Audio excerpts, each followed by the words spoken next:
अस्सलाम वालेकुम dear student, practical coaching से मैं आप लोगों की खिदमत में हाजिर हूँ। आज की इस लेक्चर यानी लेक्चर नंबर 4 में हमने डिस्कस करना है associative law of vector addition. Start करते हैं। Associative law of vector addition, सबसे पहले आपने क्या करना है, for 3 vector A B and C भी है, सबसे पहले हमने 3 वेक्टर लिए ए बी और सी, ठीक है। लेकिन यहाँ पे आपने क्या करना है, वेक्टर को रिप्रेजेंट करने के लिए, यानी ये जो अल्फ़ाबेट है इससे तो हम वेक्टर को रिप्रेजेंट करते हैं, लेकिन इस वेक्टर के ऊपर आपने एरो का सिंबल लाजमी लगाना है। अगर आपने एरो नहीं लगाया इसकी हेड पर तो आपकी जो वेक्टर का जो रिप्रेजेंटेशन है वो गलत है, वो रॉन्ग है। तो कोशिश करें, हमेशा आपने क्या करना है, वेक्टर की हेड पर आपने एरो लाजमी लगाना है, क्योंकि यह वेक्टर के रिप्रेजेंटेशन का तरीका है। तो यहाँ पे हमने 3 वेक्टर लिए ए बी और सी, और ये आपके पास मैथमेटिकल फॉर्म है किसका, associative law of vector addition. आपने क्लास 9 का जो मैथमेटिक्स बुक्स है वहाँ पे भी आपने इसको डिटेल से वहाँ पे फॉर एग्जांपल पढ़ा है, लेकिन वहाँ पे in the form of number था, यहाँ पे in the form of vector, ठीक है। तो आपके पास से वेक्टर ए और बी, वेक्टर ए का यहाँ पे यानी वेक्टर ए जो आपके पास है ये एसोसिएटेड है। एसोसिएटेड का मतलब ये होता है कि वेक्टर ए का बाहमी ताल्लुक है, वाबस्ता है किससे, वेक्टर बी से, यानी वेक्टर ए का डायरेक्ट लिंक है वेक्टर बी के साथ। और फिर ये जो दोनों वेक्टर है जो ब्रैकेट के अंदर मैंने इसको क्लोज किया है, ठीक है, और इन दोनों का जो लिंक है सी के साथ वो इनडायरेक्ट, ठीक है। इस तरीके से यहाँ पे बी और सी का डायरेक्ट लिंक है, और ए का इनके साथ जो लिंक है वो डायरेक्ट नहीं है बल्कि इनडायरेक्ट, ठीक है। तो ये है आपके पास यानी मैथमेटिकल फॉर्म। यहाँ पे इसको हमने प्रूव करना है, प्रूफ है, ठीक है। तो प्रूफ आपने कैसे करना है, ये डायग्राम आपने समझना है। यहाँ पे मैं एक रफ डायग्राम भी साथ ही साथ ड्रॉ कर रहा हूँ ताकि आपको समझ में आए। ये रहा, मैंने एक वेक्टर लिया, इस वेक्टर को मैंने नाम दिया वेक्टर ए। इस तरीके से एक दूसरा वेक्टर मैंने लिया, इसको मैंने नाम दिया वेक्टर बी, ठीक है।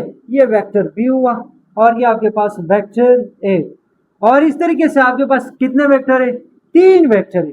तो ये रहा, हमने एक तीसरा वेक्टर लिया और इस वेक्टर को मैंने नाम दिया वेक्टर सी, ठीक है। ये आपके पास वेक्टर सी। अब आपने क्या करना है, इन तीनों वेक्टर का आपने रिजल्टेंट ड्रॉ करना। तो रिजल्टेंट को ड्रॉ करने के लिए हमने क्या करना है, हेड टू टेल जो रूल था उसको यहाँ पे हमने अप्लाई करना है। बल्कि यहाँ पे भी हमने तो अप्लाई किया हुआ पहले से कि वेक्टर ए का जो हेड है और वेक्टर बी का जो टेल है, इन दोनों को हमने कंसाइड किया हुआ, ठीक है।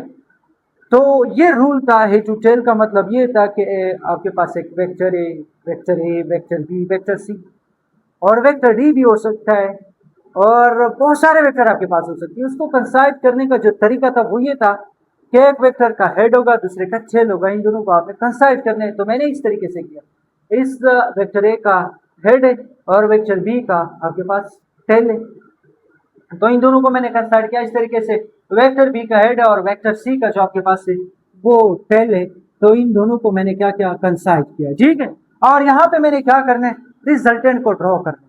तो हेड टू टेल रूल का ये तरीका था। अगर आपने यानी लेक्चर नंबर 3 को वॉच किया है तो आपको यहाँ पे मसला नहीं होगा, लेकिन अगर आपने वॉच भी नहीं किया कोई मसला नहीं, यहाँ पे मैं दोबारा समझाने की कोशिश करूंगा। तो मैंने यहाँ पे क्या कहा कि यहाँ पे हेड टू टेल रूल के मुताबिक वेक्टर यानी आर का मतलब रिजल्टेंट वेक्टर को आपने कैसे ड्रॉ करना है, उसका तरीका ये है कि फर्स्ट वेक्टर का जो टेल और रिजल्टेंट वेक्टर का जो टेल है, इन दोनों को आपने कंसाइड करना है, ठीक है। मैंने कंसाइड किया, ये आपके पास रिजल्टेंट वेक्टर है, ठीक है। और वेक्टर ए आपके पास फर्स्ट वेक्टर था, और रिजल्टेंट वेक्टर आर जो था इसका टेल, इसकी टेल के साथ मैंने कंसाइड किया, ये सिर्फ रिजल्टेंट के लिए, ठीक है। और इसका जो हेड है किसका, सर रिजल्टेंट वेक्टर का जो हेड है, इसको आपने किससे, रिजल्टेंट वेक्टर का जो हेड है उसको आपने कंसाइड करना है आखिरी, यानी आपके पास जो लास्ट वेक्टर है उसका जो हेड है उसकी हेड के साथ इसका हेड जो है उसको कंसाइड करने, ठीक है। ये आपके पास क्या हुआ सर, ये आपके पास रिजल्टेंट वेक्टर है, ठीक है। ये आपके पास हमने क्या किया, रिजल्टेंट वेक्टर ड्रॉ किया। लेकिन अगर मैंने आपसे क्वेश्चन पूछा कि आप मुझे ये बता दें कि ए और बी वेक्टर का रिजल्टेंट क्या है, तो आपने कहा कि सर ए और बी का जो रिजल्टेंट है वो ये रहा, यहां से लेकर यहां तक, यहाँ पे यानी इसकी चेल से मैंने चेल कंसाइड किया, क्योंकि ये भी रिजल्टेंट है, ये भी आपके पास क्या है, रिजल्टेंट है, ठीक है। और इसको मैंने नाम दिया, ये आपके पास होगा ए प्लस बी वेक्टर होगा, ठीक है। इसके ऊपर मैंने एरो का जो सैंबल है उसकी हेड के ऊपर मैंने ड्रॉ किया हुआ है, ठीक है। तो अगर मैं आपसे क्वेश्चन पूछूं कि यहाँ पे बी और सी का जो रिजल्टेंट है वो क्या है, तो आपने कहा सर बी का जो टेल है उसकी टेल से आपने वेक्टर आर का आपने क्या करना है, टेल कंसाइड करना है इस तरीके से, और आपने इसका जो हेड है वो आपने वेक्टर सी के साथ कंसाइड करना है, तो ठीक है, ये भी हो गया। और इसको आपने क्या नाम दिया, सर ये बी प्लस सी है, ठीक है, ये बी प्लस सी हो गया। और यहाँ पे आपने क्या करना है, इसको नाम देने के लिए मैं एक दूसरा मार्कर को यूज कर रहा हूँ ताकि आपको समझ में आए। इसको मैंने नाम दिया एक्स, इसको मैंने नाम दिया, सॉरी एक्स नहीं बल्कि डब्ल्यू, क्योंकि इसके चार कोने हैं, डब्ल्यू एक्स वाई और जेड। तो यहाँ पे आपके पास जो ट्राइंगल है, यहाँ पे हमने दो ट्राइंगल को कंसीडर करना है, ठीक है। और उस दो ट्राइंगल की वजह से हम associative law of vector addition को प्रूव कर सकते हैं इस डायग्राम के, ठीक है।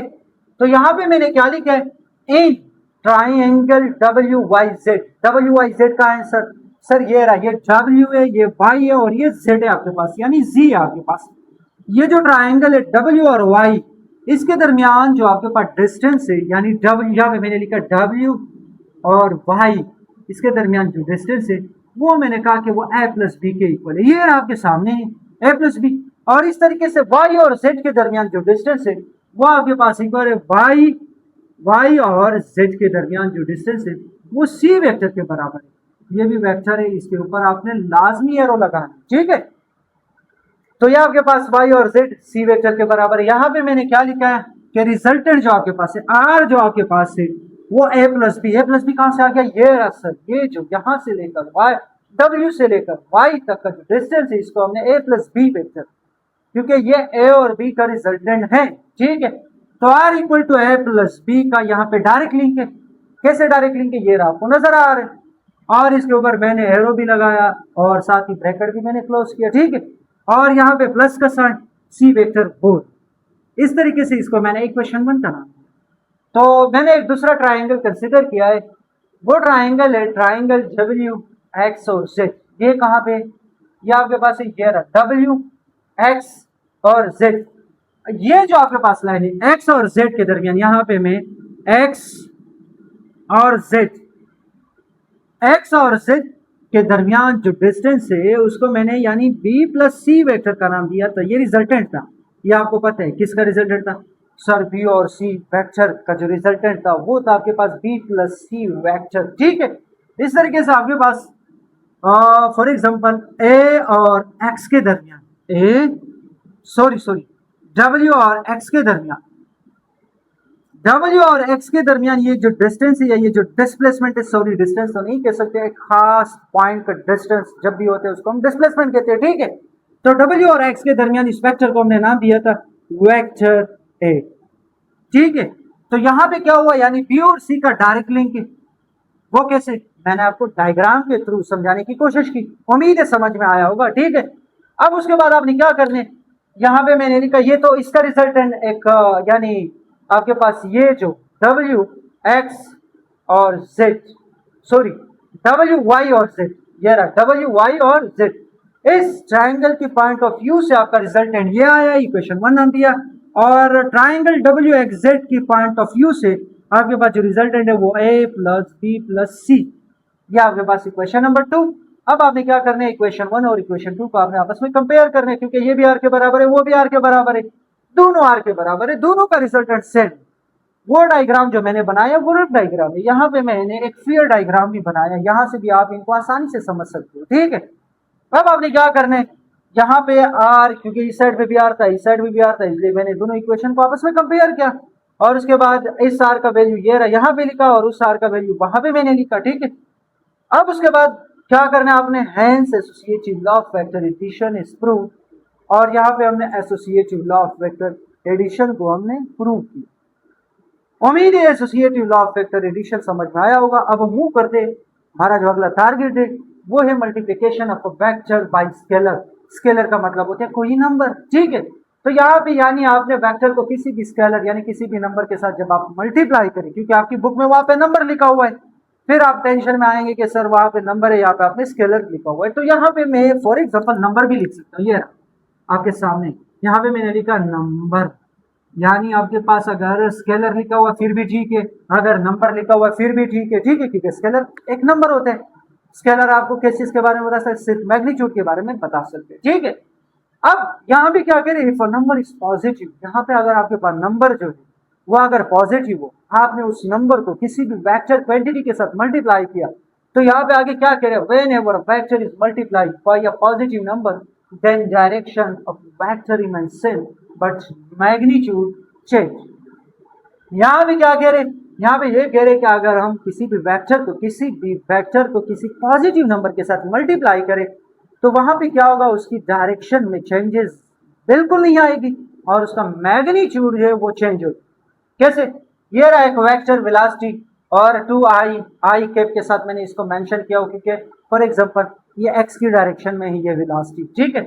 और यहाँ पे इस वेक्टर को मैंने 3 के साथ मल्टीप्लाई किया तो 3 to the 6 I cap metre पर सेकेंड, और ये जो आपके पास है इसका सिर्फ मैग्नीट्यूड में इजाफा हुआ, डायरेक्शन सेम है। हाँ, आप अगर क्वेश्चन करें कि यहाँ पे अगर हमने ये किया कि sir if number is negative तो फिर क्या होगा, तो फिर ये होगा, ये आपने अपने अल्फाज में खुद लिखना है, बल्कि इसमें आप थोड़ा सा चेंजेस कर सकते हो। कैसे, when ever a vector is multiply by a negative number then direction of a vector remains same, then direction of a vector change but also magnitude change। यहाँ पे मैग्नीट्यूड भी चेंज होगा और डायरेक्शन भी चेंज होगा। कैसे, for example एक vector है, इसका डायरेक्शन ये रहा और ये 3 मीटर पर सेकेंड स्क्वायर है, और इसके साथ मैंने आई कैप भी लगाया है। आई कैप का मतलब क्या होता है कि ये एक्स की डायरेक्शन में ये जो वेलोसिटी यानी वेलोसिटी का जो डायरेक्शन है वो एक्स है, ठीक है। ये जो आपके पास है, मैंने क्या कहा कि अगर ये जो 3 है इसको अगर मैंने -2 के साथ मल्टीप्लाई किया या -4 के साथ मल्टीप्लाई किया तो इसका मैग्नीट्यूड भी चेंज होगा और इसका डायरेक्शन भी क्या होगा, रिवर्स होगा। रिवर्स कैसे होगा, ये तो यहाँ पे आपने क्या करना है, whenever a vector is multiplied by a negative number then direction of a vector is reverse but magnitude is also change, magnitude भी चेंज होगा और डायरेक्शन रिवर्स होगा। अगर डायरेक्शन इस साइड पे है तो वो इस साइड पे होगा, मैग्नीट्यूड में भी इजाफा होगा। ये मैग्नीट्यूड जो है, सॉरी, आपके पास जो मैग्नीट्यूड है या मैग्नीट्यूड भी कह सकते हो, ठीक है। इसका प्रोनाउंसिएशन के डिफरेंट तरीके हैं। तो मैंने क्या कहा, इसका मैग्नीट्यूड भी तो बढ़ा दिया लेकिन इसका जो डायरेक्शन है वो भी रिवर्स किया, ठीक है। एक तीसरा क्वेश्चन इससे रिलेटेड स्टूडेंट के जहन में क्वेश्चन होते हैं कि सर अगर हमने किसी भी वेक्टर को एक स्केलर के साथ डिवाइड किया तो फिर क्या होगा।